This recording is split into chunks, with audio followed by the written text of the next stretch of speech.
ਵੀ ਆ ਕੀ ਹੱਲੇ ਤਾਂ ਇਹਨੂੰ ਪਤਾ ਹੀ ਨਹੀਂ। ਹਾਂ ਇਹ ਤਾਂ ਦੇਖੋ ਨਾ ਜੀ ਬਿਲਕੁਲ ਹੀ ਉਹ ਪਿਆ ਖੁਸ਼ਕ। ਇਹ ਪਾਟਣਾ ਚਾਹੀਦਾ। ਹਾਲਾਂਕਿ ਅੱਜ ਕਿੰਨੇ ਦਿਨ ਹੋ ਗਏ?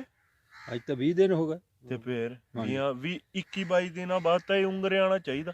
ਇਹਨੂੰ ਪਤਾ ਹੀ ਨਹੀਂ। ਆਹ ਦੇਖੋ ਨਾ ਜੀ ਇਹਦਾ ਹੁਣ ਕੀ ਤਜਵੀਜ਼ ਕਰਦੇ ਤੁਸੀਂ? ਇਹਦਾ ਤਜਵੀਜ਼ ਇਹੀ ਹੈ, ਇਹਨੂੰ ਪਾਣੀ ਲਾਓ ਥੱਲੋਂ ਜਾਂ ਫਿਰ ਇਹਦੇ ਉੱਤੇ ਸ਼ਾਵਰ ਨਾਲ ਪਾਣੀ ਕਰੋ।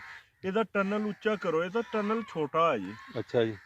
ਤੇ ਕਮ ਸੇ ਕਮ ਇੰਨਾ ਉੱਚਾ ਟਨਲ ਹੋਵੇ, ਠੀਕ ਹੈ। ਫਿਰ ਇਹਦੀ ਹੀਟ ਪੂਰੀ ਹੋਣੀ ਆ। ਇਹ ਉਦਾਂ ਤਾਂ ਨਹੀਂ ਇਹ ਉਗਣਾ। ਠੀਕ ਹੈ ਜੀ। ਸਾਹ ਘੁੱਟਿਆ ਹੋਇਆ ਬਿਲਕੁਲ ਹੀ। ਸਾਹ ਦਾ ਚਲੋ ਸਹੀ ਘੁੱਟਿਆ ਹੋਇਆ। ਸਹੀ ਤਰ੍ਹਾਂ ਇਹਨੂੰ ਪਾਣੀ ਲਾਓ। ਪਾਣੀ ਲਾ ਕੇ ਹਲੇ ਤਾਂ ਇਹ ਬੀ ਨੂੰ ਪਤਾ ਹੀ ਨਹੀਂ। ਬੀ ਕਮ ਸੇ ਕਮ ਇਹ ਹੋਣਾ ਚਾਹੀਦਾ ਤਕਰੀਬਨ ਇੰਨੇ ਦਿਨਾਂ 'ਚ ਪਾਟਣਾ ਤਾਂ ਚਾਹੀਦਾ। ਠੀਕ ਹੈ। ਹਾਲਾਂਕਿ ਹੁੰਦਾ ਤੇ ਸਖਤ ਬੀ ਆ। ਠੀਕ ਹੈ। ਤੇ ਪਾਟਣਾ ਚਾਹੀਦਾ। ਇਹ ਪਾਟਿਆ ਹੀ ਨਹੀਂ।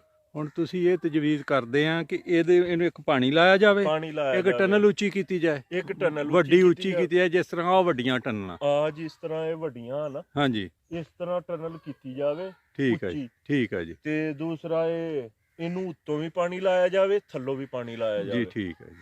ਫਿਰ ਇਨਸ਼ਾਅੱਲਾ ਠੀਕ ਹੋ ਜਾਊਗਾ। ਚਲੋ ਠੀਕ ਹੈ ਜੀ।